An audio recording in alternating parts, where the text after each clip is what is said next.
Very excited that we're going to be moving to a new studio next week. Studio 9.0, I think. I can't wait.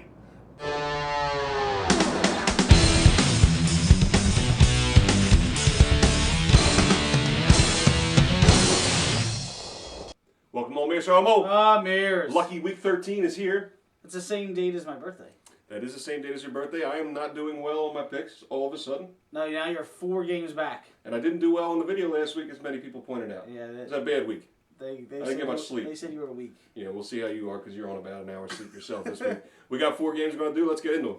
First game we're going to do, the Thursday night game. New Orleans traveling to Atlanta. Atlanta favored by 3.5 at home. What do you got going on here? Falcons are one of 3 teams to not have a loss at home this year. Them, the Ravens, and the Seahawks are all undefeated at home this year. Falcons, Saints are 1 game out of a playoff spot. They're 5-6. The 6th spot of the NFC is 6-5. I think that the Saints need to run the table in order to make the playoffs. Unfortunately, I think their defense is going to be exposed again this week against the Falcons. The Falcons lost to the Saints. I don't see them losing the whole series to the Saints this year. So I like the Falcons to win at home, keep that undefeated streak alive, basically put a chokehold on the NFC South, and clinch a playoff spot, and send the Saints back and not going to play a Super Bowl in their hometown this year. The difference for me in this game is A.J. Pumpernickel. If he did not go light up the Saints last week and the Saints had beaten San Francisco, I would have to pick the Saints in this game. Yeah. But the Falcons 2 weeks ago looked atrocious against Arizona. It was just a game they could not lose. And they come back on the road last week against a hot Tampa Bay team, and they heart one out. Yeah, they did. New Orleans beat the Falcons the first time. That's their only loss. And in divisional rivalries, I like the split. So I'm going to go with the Falcons in this game, and I'm actually going to pick them to cover the 3.5. Yeah, and I was going to cover it, too. I did say that, but cover. Next game we're going to do, Pittsburgh traveling to Baltimore. This is a huge game for the Steelers. Not that it's not big for the Ravens, but the Steelers are in free fall mode right now. It's not good. I mean, with the injuries. Ravens, just like the Falcons, are undefeated at home, 5-0. Here's the thing. Steelers, like we just said, are in free fall due to injury. Roethlisberger might not play in this game. I don't think he's going to. I mean, the aorta with the rib through the aorta doesn't sound good. And this dislocated shoulder, I don't know how he's going to do it. We're not even talking about that. I mean, yeah, it's not going to be good. I don't think that's the biggest injury. They're going to be missing their starting right tackle too. He went down, so they're going to have to start an untested rookie at right tackle. You're not going to have Roethlisberger behind a shitty line when he's already hurt. So Charlie Batch, no chance of them winning with Charlie Batch. They put up 7 offensive points against the Cleveland Browns. Not going to be good. 8 turnovers. Ravens will win this game. Yeah, 8 turnovers. 8 turnovers. Ravens will win this game, and even though it's off the board, we have it at -3. They will cover the 3. Roethlisberger is the only person in the league that's probably responsible for 9 points in the spread. That's why the game's off the board. We'll call it Ravens favored by 3. I think you're right. I don't think he's going to play. The injuries for the Steelers are terrible. The Ravens have injuries too, but they're on defense. Right. And their offense has been putrid. Right. I don't know how they beat San Diego. I mean, that was just 4th and 29? 4th and 29 with a block in the back, and they said he made it by a nipple. I don't know what that means. I can't see the Steelers with Charlie Batch winning this game, so I'm going to go with the Ravens to cover, and that's going to be game over for the Steelers. Just about, yeah. It's going to be the end of their season. Third game we're going to do, an NFC East rivalry. New York Giants traveling to the nation's capital to play the Redskins. Giants favored by 2.5 on the road. I don't know what happened last week. I know that I like teams coming off a bye, but I didn't expect a blowout against the Packers team with 1-5 in a row. The Giants, I don't know what they're going to give me. You know, some weeks they give me an explosive offense. Some weeks they give me a good defense. They're not consistent. We know this about the Giants, and they'll still be there at the end. Redskins, however, are playing really good ball, especially on the offensive side. RG3 is just putting up ridiculous numbers. 16 touchdowns, 4 picks this season, a 104.6 passer rating. I mean, unbelievable numbers for a rookie. I actually like the Redskins to win this game outright, so I will take them with the 2.5 points. RG3 on the big stage Monday night, I like it. Eli Manning and the Giants, you no idea what to do with them.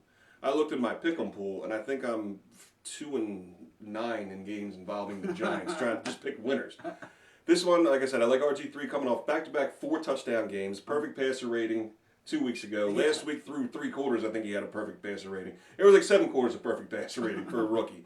Like I said, I like him on the big stage. I like him at home. I like the Redskins to win this outright like you do. The last game we're going to do this week boggles my mind. Minnesota traveling to Green Bay, and after that abomination last week, the Packers are favored by 9. I know. I don't understand. They are getting Greg Jennings back this week. Okay. So that's one. I don't think Clay Matthews is going to be back. He's still a question mark.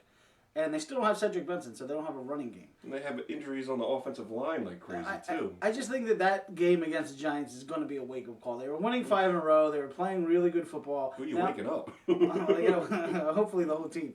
So now you got the Packers. I don't like the line. It's a big line. I would say the Vikings' whole offense runs through one player, and it's not Adrian Peterson. It's Percy Harvin, and he's out. He's been out for 2 weeks now, and I don't know if he's going to be back this week. If he's not back, they have no shot of winning this game. However, I still think that they can cover the 9 points. I don't think that the Packers are going to blow them out of the water because I think the Vikings will run the ball with Peterson, control the clock a little bit, keep it close, but I still like the Packers to win, Vikings to cover. Keys to winning: running the football and defense. Packers don't have much of a defense left after injury, and their running game they're averaging about 9.7 yards a game. Aaron Rodgers dropped back 50, 60 times against Jared Allen with no line.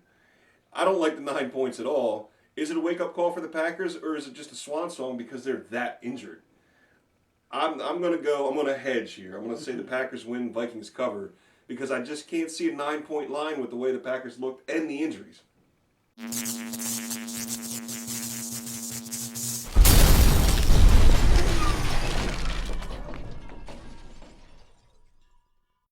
Now it's time for Comments of the Week. Yes. Mo, you seem like you didn't get some dick last night. Will you be okay? Falcons the best 65. This was one of the comments that just pointed out that I had an off week last week. I had to get up early. I had to film before I went into work. It was a Tuesday. I'm going to be honest with you. That's going to fight for Comment of the Year. That was a spectacular one. I get a vote in that, so I'm going to say just figure on your second place trophy. All right, we got a long one. We got fuck you both for picking against my Niners. On the next video, I want an apology when we win. We're going to stomp on the fucking Saints this week, and you can please say fuck the Cowboys and their gay-ass fans on their next video from MakeFunOfThemCowboys.com, being a gay cowboy dating site, LO fucking fags. All right. B3TO818. First, I will apologize because we both played against the Niners, and we shouldn't have. And AJ Pumpernickel obviously played. AJ Pumpernickel lit him up. And Cowboys.com being a gay cowboy, if that's really what it is, well, that's hysterical. You had all week and didn't look it up. I didn't, but that sounds... You work on a computer every day. I don't want to go to a gay dating site, so I didn't go. I'm just going to take his word for it. I'm going to do it on your computer after we film. FYI, the subscribe button is now on the bottom of your video, so stop pointing up like retards. You see it on the screen. I'm not even going to try and say what that name is. Is that true? No! I don't know where this guy's watching the video, but I'm telling you, dude, here's the subscribe button. It's right there. I was laying my hands on that we've been pointing at something that's not there. Now this guy's even wrong. It depends on where you watch the video. For sex landing steps, jam master. It depends on where you watch the video, but where I watch the video, that's sign name. What is that? I don't know. Smash the keyboard. Meares, love that you picked two Giants too. Beat the gay bay Packers. That's pretty funny. By the way, you look like a goat with your beard and mole. You're just plain fucking badass. Look at me. I got a compliment. I look like a goat. I don't even know. Uxja 101. I don't have horns coming out of my head like I'm a badass. Fuck it. I didn't pick the Giants this week, so sorry about that. You douchebags. Horrible versus the spread. Barely over 500 gets you crushed by the man. Maybe you should predict WNBA games. Nobody watches that shit, and you can get away with lying about how good you are. Happy Thanksgiving, Coco Medane. He followed up with another comment right after saying he actually enjoys our show. So. I didn't need to soothe my fucking ego.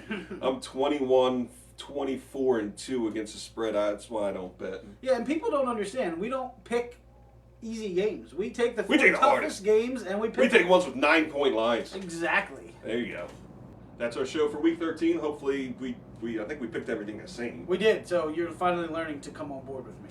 And here you go, fuck socks, J Master. There's the subscribe button. Subscribe. YouTube.com. Thumbs up. It's right there. Give us a thumbs up. And get some. We had some really good comments this week. Stepped up. We had to go to 5. Last week we had 4, and it was awful. Let's get some more good comments, and we'll see you on the week 14. We'll see you on the flip side. Yeah.